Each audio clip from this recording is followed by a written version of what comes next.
I'm Olga. I'm a VP of my Ehter wallet.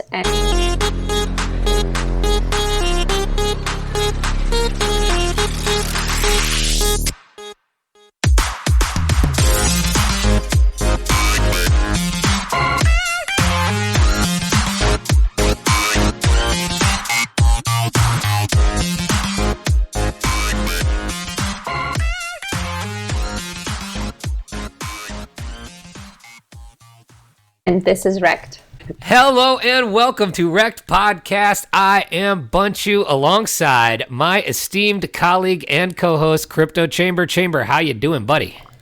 I am doing fantastic. It is just afternoon here on the East Coast. We typically do our solo shows in the morning, so I'm glad I have a little bit more energy. I got maybe 4 or 5 cups of coffee in me by now, so as opposed to our bright and early sunshine shows that I'm a little laggy on, I am very excited for this show. So I feel it. I'm with you there. I got at least 4 cups of coffee in me, so I'm ready and raring to go. And we have a very special guest with us today. We have Olga from My Ehter Wallet, or lovingly referred to as MEW, as you may know it. Olga, how you doing? I'm doing great. But unlike you, I only had 1 cup of coffee. And I haven't finished it yet. Well, we got to make sure we get some more very, very soon. So we can take a pause if you want to get some more. No, that's all right. That's all right. I mean, the REKT Podcast Green Room has its own Keurig, but we're all virtual here. So, but thank you so much for joining us. We're excited to talk to you about My Ehter Wallet and kind of hear your story and all of that kind of stuff. So let's get right into it. So before we kind of get into the My Ehter Wallet story, let's hear your story. How did you get into crypto and introduced with, and get yourself involved in MEW? Well, this is a kind of interesting story. Well, when I pretty much know Cosell because we went to school together at California State University, Northridge. I was studying computer science. I believe he was studying computer engineering at the time, and we just took a bunch of classes together.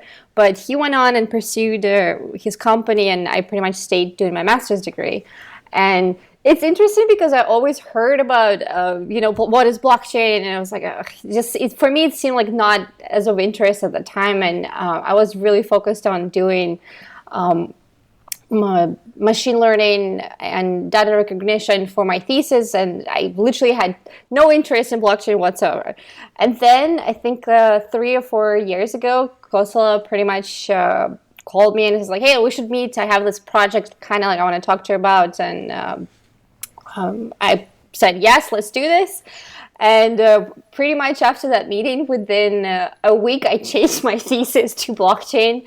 Wow. And yeah, because we started working on Blockchain Explorer, and pretty much completely different, like, of course, from data mining and what I was doing at the time. And I literally fell in love very quickly. And to be honest, I can't say I understood the concept right away, but it just made me even more interested in it, just because it was different than what I used to do before. So what? That's pretty interesting. So it was, hey, I'm doing my master's, and I'm going to do my thesis on something, and then within a week you're changing it. So what was it exactly, that kind of lured you in and made you fall in love with the whole idea? Well, one of the things is what I remember is when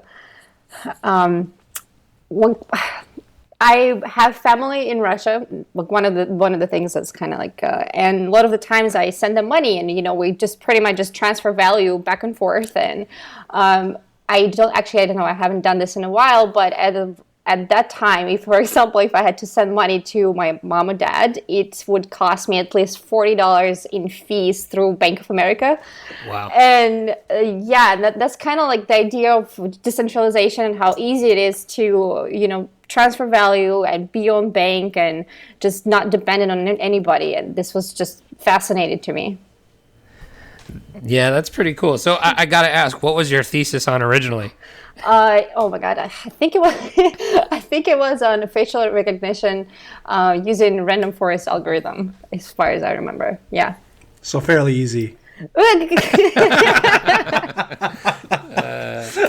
It's a fairly easy, the equivalent of doing a book report on an Archie comic is what we're saying. Yeah, sure. So what time period is this? So when you guys first had this conversation, or when you decided you were jumping on board? So how long ago was this? Oh, that's a good question. I feel like with my time has blended, especially with being at home 24/7 now. Was it 2017 or 16? Around that time, something Okay, like so, this. yeah. Oh no, 15. 2015. Okay. I don't know. I'm confused. That's funny. I mean, you're right. Well, first of all, a month in blockchain feels like a year, so I don't blame you at all there. But that's funny. So, what was your guys' mission kind of when you first started out, and how has that kind of moved as you've developed today? Well, I feel like our mission is still the same with the My Ether wallet, because we're aiming to be completely decentralized, especially to provide the unprecedented access to all our users without any, without being dependent on anyone else, and be your own bank and give you all this freedom that's pretty much decentralization has to offer.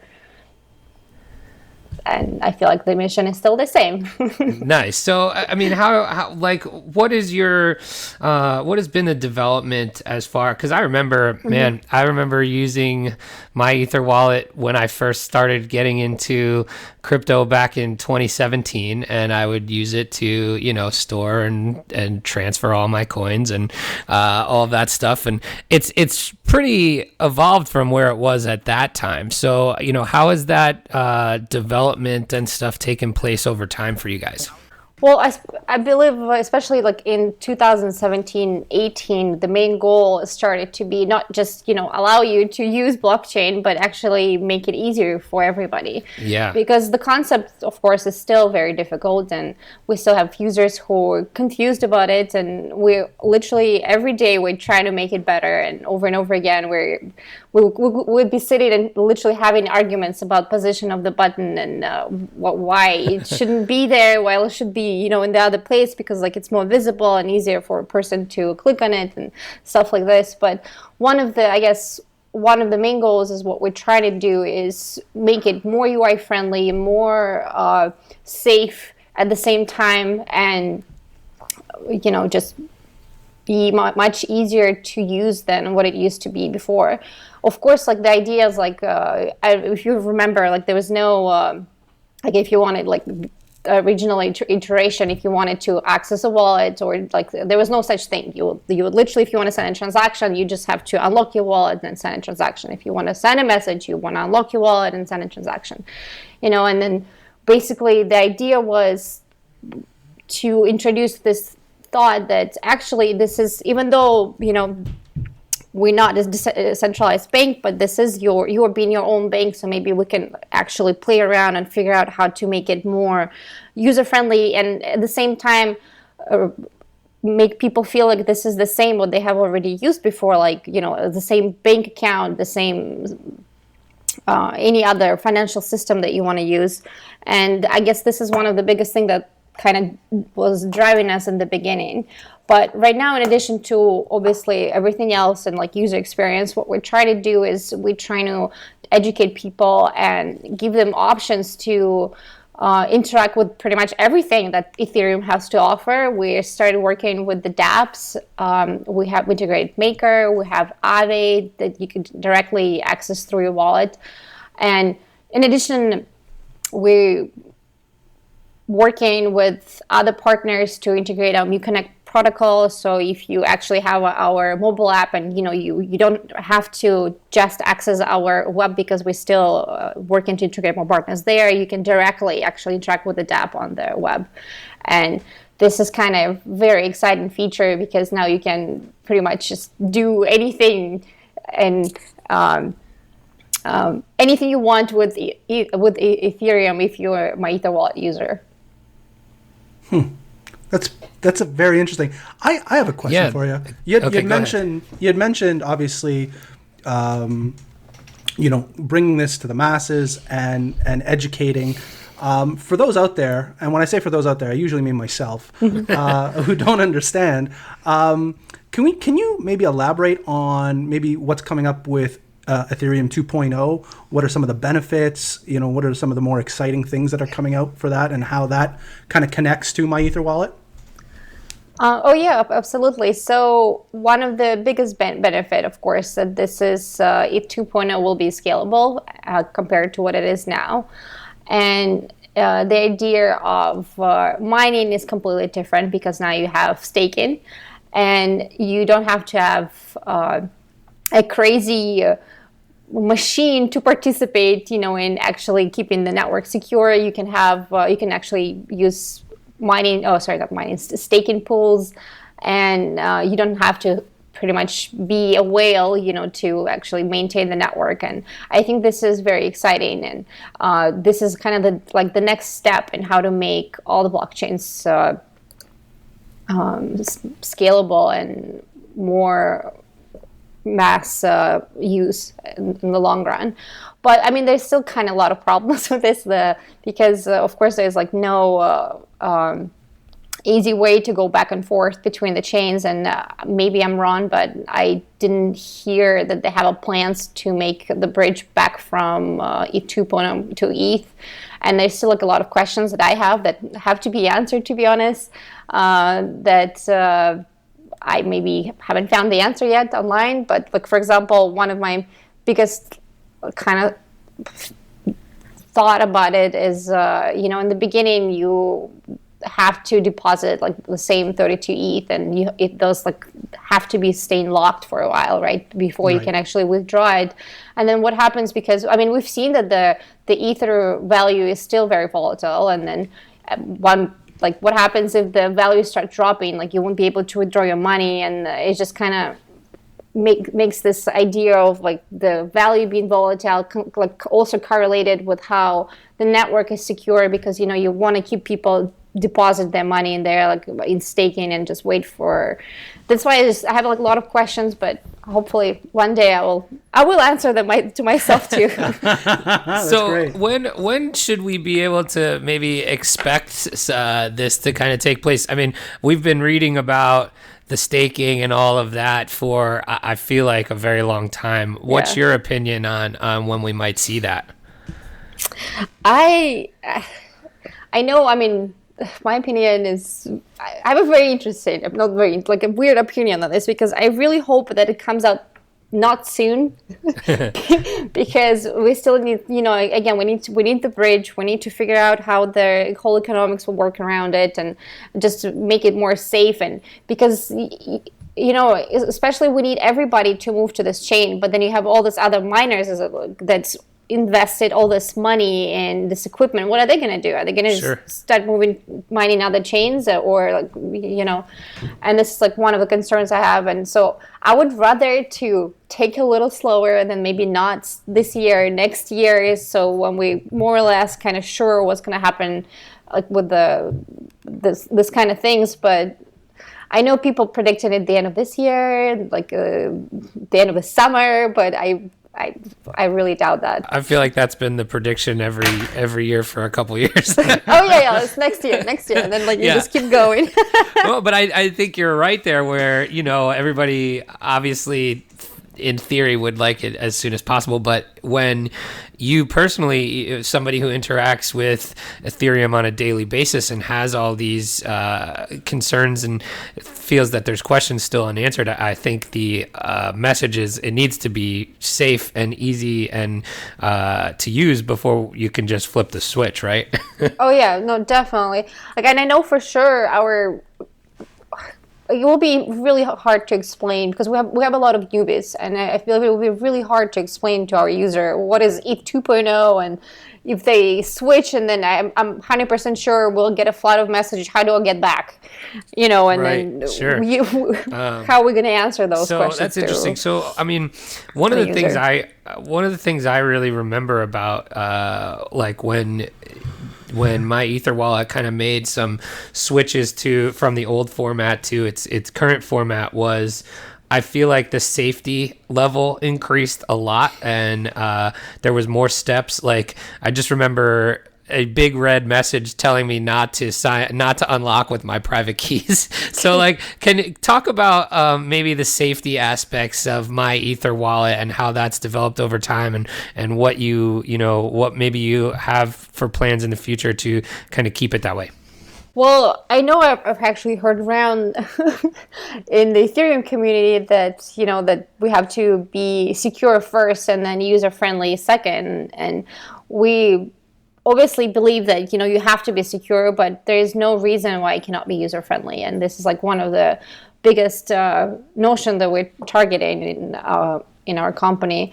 And especially in the beginning, like you would see how like the stuff evolved, and this was probably very easy to understand to the person who started from the start. They actually know how to use their console log. They can go to a terminal, and do all the commands, but then now all of a sudden they have this pretty more or less interface. But obviously this is, like, as I said, this is not the right way to address a person who is just completely new to cryptocurrency. And one of the things, that's why we're saying it has to, like, the reason, because it's more user friendly, you can argue that this is actually more secure.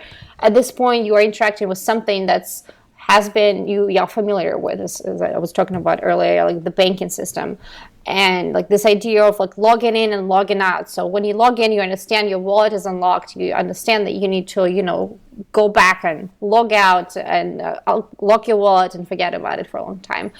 And this is kind of one of the aspects. And what we're also, additionally, what we're trying to do is we obviously have tons of users who created their wallets with a private key, or if they had a mnemonic phrase somewhere. And one of the issues, like, we heard a lot, like in the community, saying like, oh, you should just cancel this method and forget about this. But the problem is you still have thousands and thousands of people who have these wallets who have no idea how to use it offline, and it's just really unfair to them. So instead, what we're trying to do, we created a cheap alternative on for your wallet. And pretty much what we thought, well, everybody has a phone, and we created MEW Connect app, and then which is pretty much just a signing app, and it's not really a wallet. It's not really like a full-fledged wallet. And then recently we released a MEW Wallet app.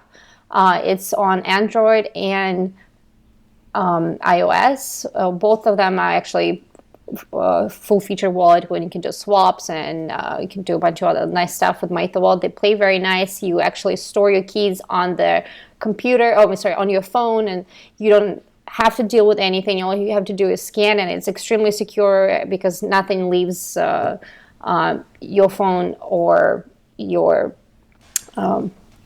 internet screen.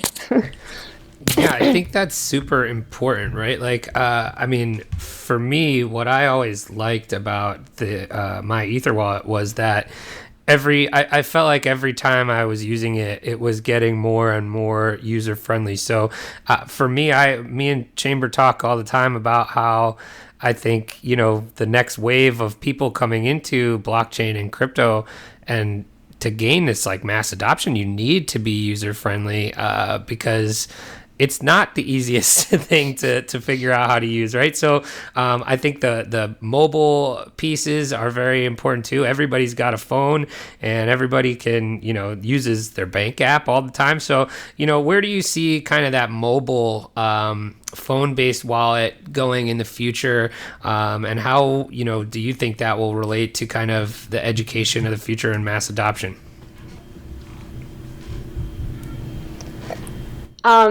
Well, we believe that, and I believe that in MyEther, like the mobile applications are, again, as I said, everybody has a wallet, but it's really hard to, at the same time, it's really hard to interact with the dApp on the wallet because it has some functionality that you either have to embed in your mobile wallet, which you can't do, and this, like, there's also some issues with iOS right now that like you can have a normal wallet, you can have a swap, you can send a transaction, you can do a bunch of other stuff, but for example on iOS you cannot have a dApp Center that you can directly not dApp Center, but like the dApps Explorer, because at this point you can't directly interact with the dApp. then this is just because Apple decided that this is not safe and we're not going to do this. And pretty much like you've seen this a bunch of other mobile wallets that are taking this stuff out, right?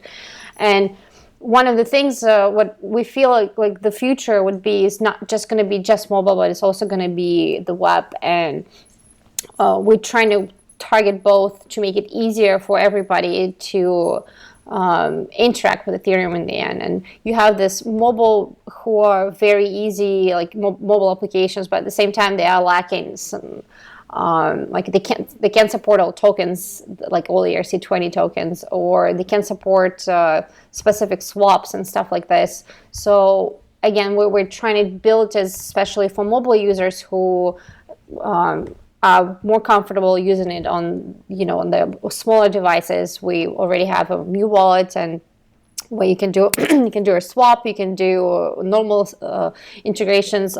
You can do mobile. I'm sorry, normal actions, and basically. At the same time, you can still connect with your mobile device to the web and to the dApp using our MEW Connect protocol, and this is pretty much how we see the future. Hey, Olga, I have a question for you. Yeah. Now, I know there has been, has there been basically a relationship cultivated with a DEX now, like a partnership with a DEX? How has that been integrated? Do you want the technical details? Well, the explain it to me like I have the the education of a 5-year-old, because I have the education of a 5-year-old. Well, so one of the things, again, for a while we've been working with the exchange partners to give our users ability to swap tokens, right? And one of the things is it's still going to be lacking because a lot of them are centralized, or maybe some of them are decentralized, is they don't support enough pairs, right? And also it's really hard to compete within the price, because now we're giving them only one option, and they're actually kind of like monopolizing, like for this, like they only provide this one pair for this specific price, and they cannot use any other exchanges. So when we started thinking about DEXs, one of the biggest things was to actually give users, again, more options, and more. What it means is like now they can swap more pairs. In addition to that, they can actually how the DEX aggregator works, it gives you several options that are available out there with best price. That's cool. Yeah, and they are completely decentralized, so you don't have to sign any personal information, and we believe this is great. Yeah, I believe really that is awesome. great also. That's fantastic. That's a big change, considering where we were, just a few years ago. That ability is absolutely fantastic. So like that would be like DEX is like I'm assuming like IDEX and stuff like that. This is there's several of them. It's just this one. DEXAG is a DEX aggregator. So I believe they support 12. Oh my God, please don't quote me on this. No, that's fine. I got it. Yeah. So it's working with the DEX. Yeah, it's basically aggregator just who pulling in is information taking all that from all the information different- from all of the other DEX exchanges that it works with.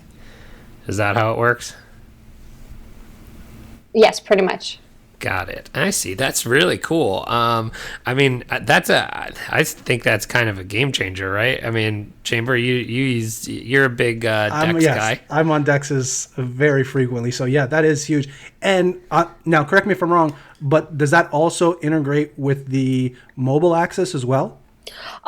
Yes, we actually do already on MEW Wallet. You can use the DEX aggregator. The iOS version is coming out really soon, within That's amazing. 2-3 weeks. Yeah. So I have another question for you. Actually, this is more of a personal question, and we've done. Oh, I bumped the mic. I'm very professional. Keep that We've in, done, please. absolutely, it's keeping in. We've done, I don't know, maybe 200 episodes now, and we've interviewed, 100 plus people at this point. And one of the things I don't think we've ever asked, and this has been kind of on my mind more recently was, someone like yourself, like Bunchu and I, we do this part-time. We both have regular, quote unquote, regular jobs that aren't blockchain or cryptocurrency related. Now, someone like yourself that is 100% involved in the blockchain, cryptocurrency world, how does your because we were talking before about the volatility with ETH and and Bitcoin and all sorts of different cryptocurrencies. That volatility, how does that affect your day-to-day mood, or just like, do you have ups and downs when it comes to working specifically with blockchain and the volatility, like obviously the price of ETH goes from $1,500 one day, and we were under $100, not that long ago. That fluctuation in the market, how does that affect you on a personal basis? I'd be more interested. Yeah, that's been plaguing me lately. That's an interesting one. Well, to be honest, obviously as a company, we can't just perform solely in Ether, especially paying our employees, and we will not be able to survive this, because in the beginning, until 2017, again, everything was most likely like was actually in Ether, but we learned that after the drop that you need to adjust how the company operates. And I believe I'm not the best person to speak about this, because we have a great person who is in charge of this.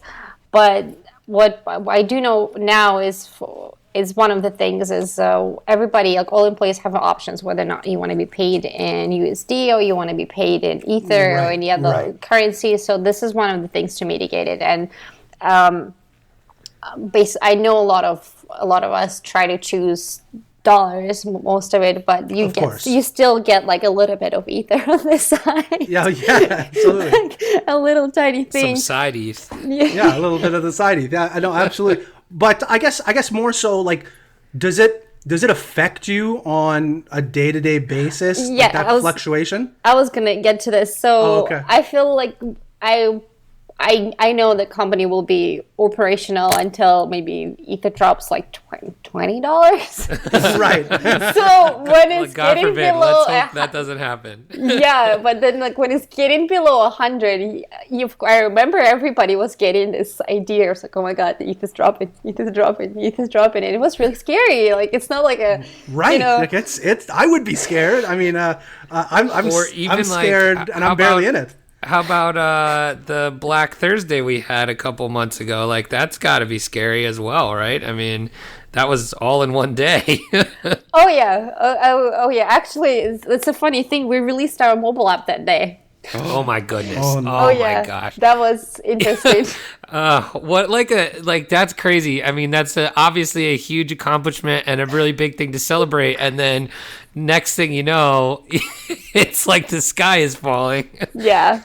Oh my goodness! I would hate to been at that office party. Oh no, our office parties are good. even in the middle of a crash, it's always fun. Yeah, definitely. That's fun. That's cool. Well, maybe we'll have to come check out an office party, Chamber. Oh yeah, of course. All right, before we get to our fun and games here, I just want to see if there's any last things that maybe we didn't ask that you wanted to touch on, or anything else you wanted to get to before we kind of get to a little bit of fun here.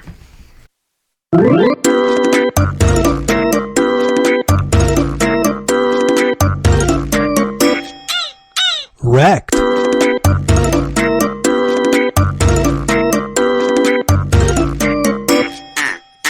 REKT. Oh wow. I believe we really touched on everything. I just want to mention that we actually did a really cool integrations of IPFS on MEW wallet through a Unstoppable Domain and ENS. So now you can actually host your website for free, because MEW wallet is going to host it. Just go ahead and check it out in our Dap Center. That's pretty cool. Chamber, we'll have to check that out for sure. Absolutely. All right, are you ready for the game? I'm never ready. Olga, are you ready? No, I'm scared a little bit. All right, bud, you want to introduce the game for us? All right. So this game, Olga, you're going to be playing against Chamber, and the game is ERC20 token or fictional currency. So basically, what I did here was I conglomerated a list of ERC20 tokens and currencies either found in video games, movies, TV shows, and I'm going to give you the coin or currency, and you're going to have to tell me if it's an ERC20 token or a fictional currency. So, Chamber, you want to let our guest go first here? Absolutely. Okay. So, Olga, you got a 50-50 shot. And for the record, Olga, I am traditionally awful at these. I would say the guest wins like 90% of the time. Well, I'm terrible because I don't remember all the ERC20 tokens. There's so many of them. Come on. You got the clutch matchup. All right, so here's our first one here. Olga, we are talking here about Veras, Veras. Is that an ERC20 token or a fictional currency? ERC20.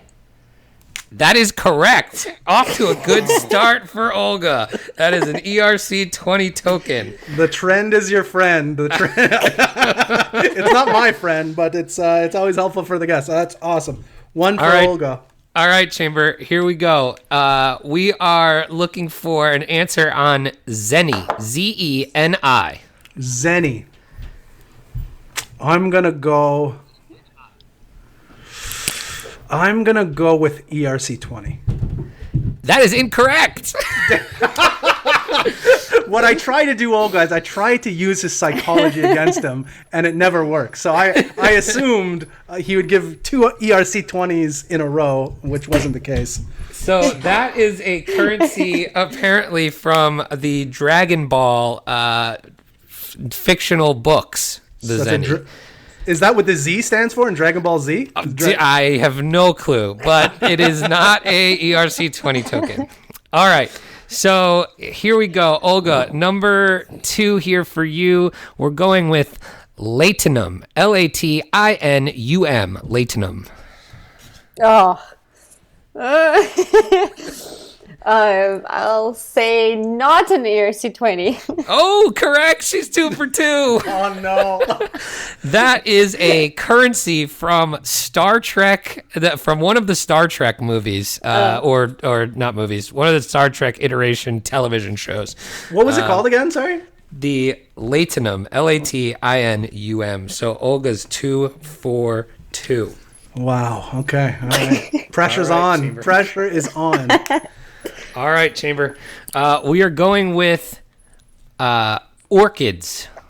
Oh, this one, I'm almost 100% sure that it is an ERC20 token. That is correct. Nice. All right, we've got 2-1 here. We've got 2-1, Olga versus Chamber. That is orchids. The ticker symbol for that is OXT. I have no idea what it is or what it does, but it is an ERC20 token. All right, here we go, Olga. Your next one here, error. ERROR. Oh.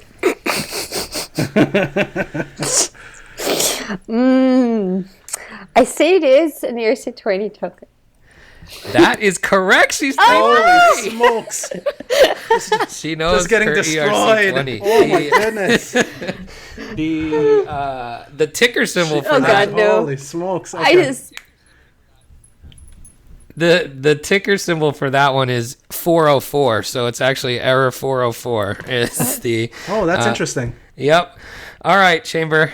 Here we go. We're going with Smurf coins. Now, my natural instinct is telling me that this is the currency that the Smurfs use on the cartoon. But my natural instincts aren't very good.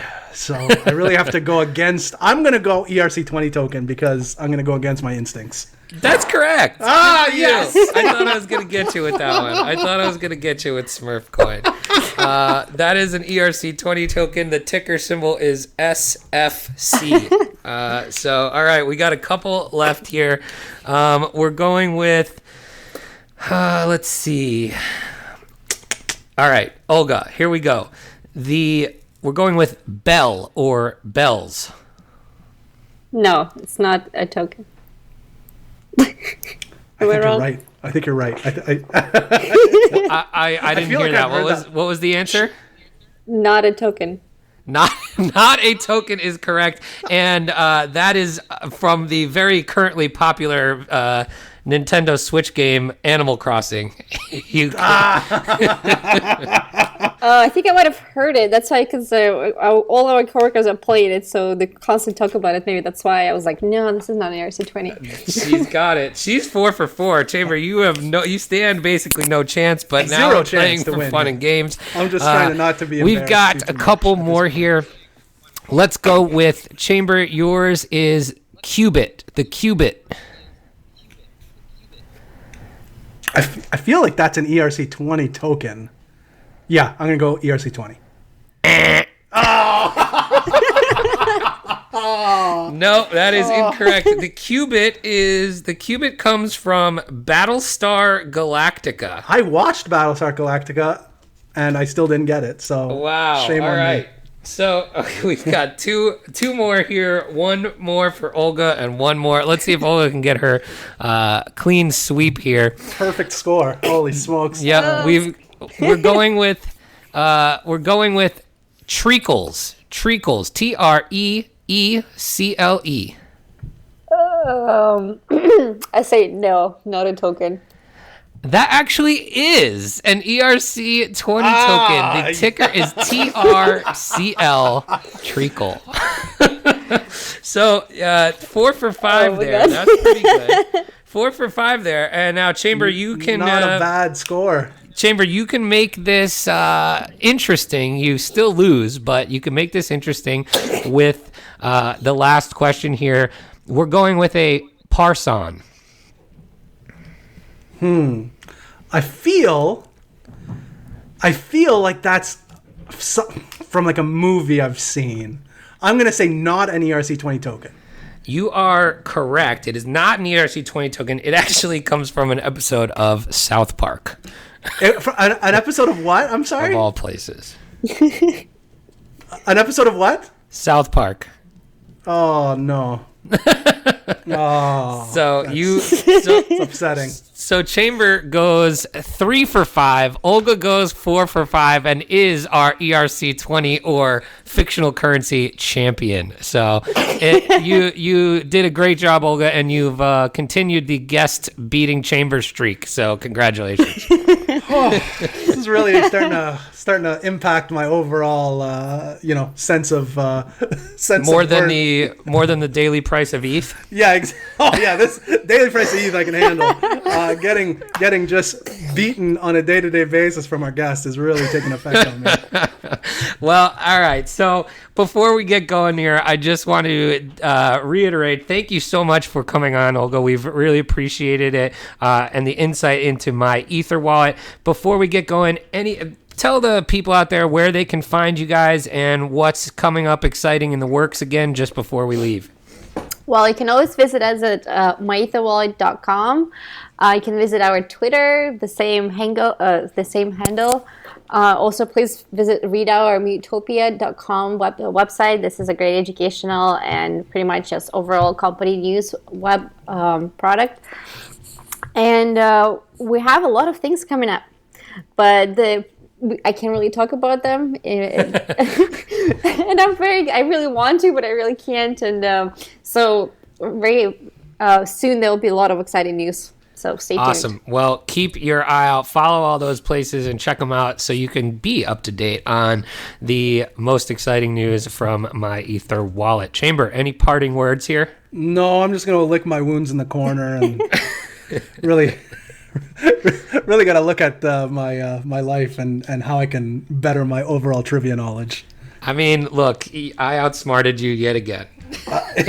Story of my life. That is going to do it for us. Thank you so much again, Olga, for joining us. And until next time, don't get wrecked. And that is financial advice. Hey, everybody. Thanks for listening. You can help support us by giving us a 5-star review on Apple Podcasts and become a REKT patron by signing up for a monthly tier on patreon.com. That's patreon.com/REKT podcast. Don't get wrecked.